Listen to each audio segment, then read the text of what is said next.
Assalamu alaikum rahmatullahi ta'ala, da fatan kowa ya tashi lafiya. Sakamakon abubuwan duka da yake faruwa akan harkar social media, kasancewar mata muna da rauni wajen rayuwa ga baki daya. Allah haka yi mu kaɗan ne wanda ba suke da irin wannan jajircewar wanda ba za ka same su da nakasar rauni ba. To akwai harsashen da muka zauna muka yi da wasu matan a cikin wannan platform na wannan ya ma sunan shi TikTok din nan, wanda suke da ra'ayin hakan. So sai na ce bari in zo in yi bidiyo ga waɗanda ragowar su ma suke da ra'ayi. In kin ga kina da muradi, magana fitar da tsiraici ba magana ce ta an fitar da tsiraicin wance ita kadai ba, magana ce ta an fitar da tsiraicin mata, saboda abin da yake jikin waccan ke ma yana jikinki. Duk wani abu da kowace mutum ta mallaka, komai kyanta komai haduwarta, ke ma mummuna baka yan lukuta kina da shi. Babu wani abu da wata kyakkyawa doguwa fara me hips me ass take da shi wadda waccan yan kututtuba ba ta da shi. Duka komai iri ɗaya ne.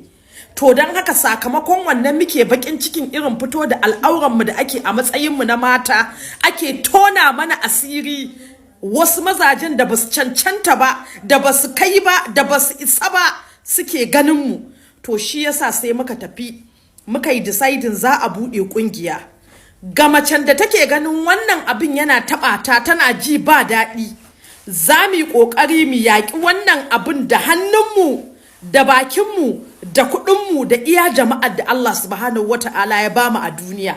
Idan kina ganin kina da muradi, ki zo a yi da ki.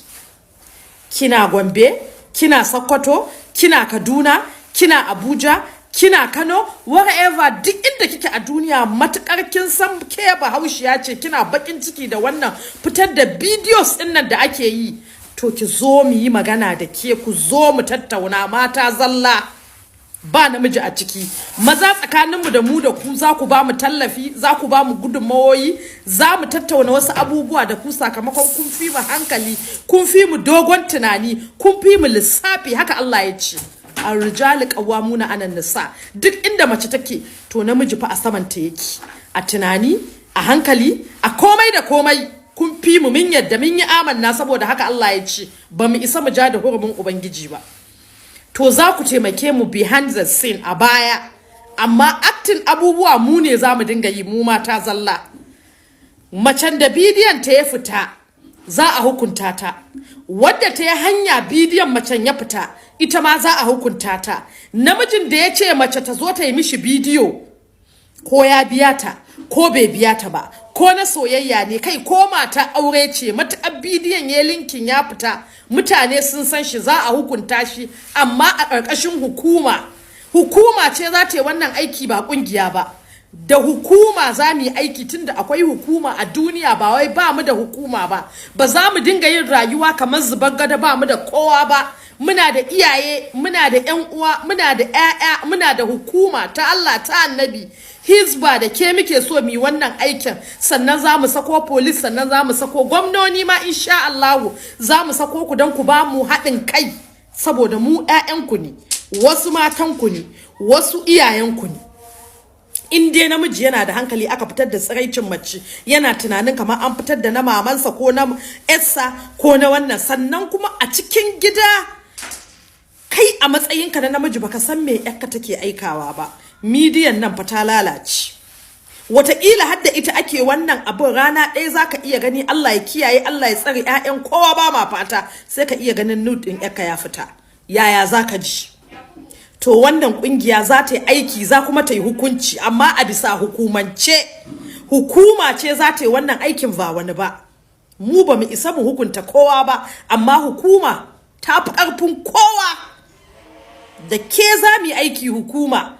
Allah Ubangiji ya ba mu iko mu yi tsakaninmu da Allah, ya ba mu iko mu yi, mu cire san zuciya, mu cire munafunci, mu cire ha'inci, mu cire hassada, don wannan ita take damun mu. In dai za mu cire ha'inci, mu cire hassada, to in Allah ya da wannan fitar da abin za mu kawo ƙarshen shi a social media insha Allah. Ko da ba a gama, ba a daina ba gaba ɗaya, at least za a samu sauƙin wani abu. Abin fa yayi yawa, abin fa yayi yawa. Abun fa yayi yawa fa.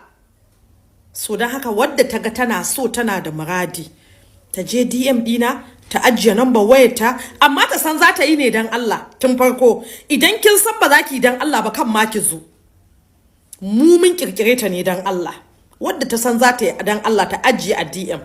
Za a buɗe group, za a saka mata zalla babu namiji ko ɗaya. Mata zalla babu namiji ko ɗaya, saboda nude ɗin mata ake fitarwa ba na maza ba. Ni tun da nake ban taba jin ma an ce an fitar da wani abu na maza ba. In ma an fitar ban taba ji ba, ko in ce ban taba gani ba. Amma wannan abin yana nema yayyawa. Akwai ƴaƴan mu fa da muka haifa suna wannan media. Akwai kannan mu fa. Akwai matan aure masu daraja a wannan abin. Ba wai kowa ne shashasha ballagaji ba. Ba kowa ne shashasha ballagaji ba. Akwai mutane da suke saide-saiden abubuwansu masu ma'ana, wanda yau idan aka rufe TikTok sai sun ciji yatsa. Saboda kasuwarsu a nan take, a nan suke rufawa kansu asiri. Sai a ce daga ka mika abu ka gani kawai magana, wannan magana ake ta an fitar da kaza, an fitar da kaza. Enough is enough. Ya Allah ta'ala ka ba mu sa'a. Ya Allah ka sa mu yi dan kai. Ya Allah dukkanin wata wadda za ta zo ba da niyya kyakkyawa ba, Allah kakka ba ta ikon zuwa wajen mu. Allah dukkanin wadda za ta zo da mummunan niyya kowace ita, Allah ka tarwatsa ta. Allah ya ba mu sa'a akai. Sai na ji ku.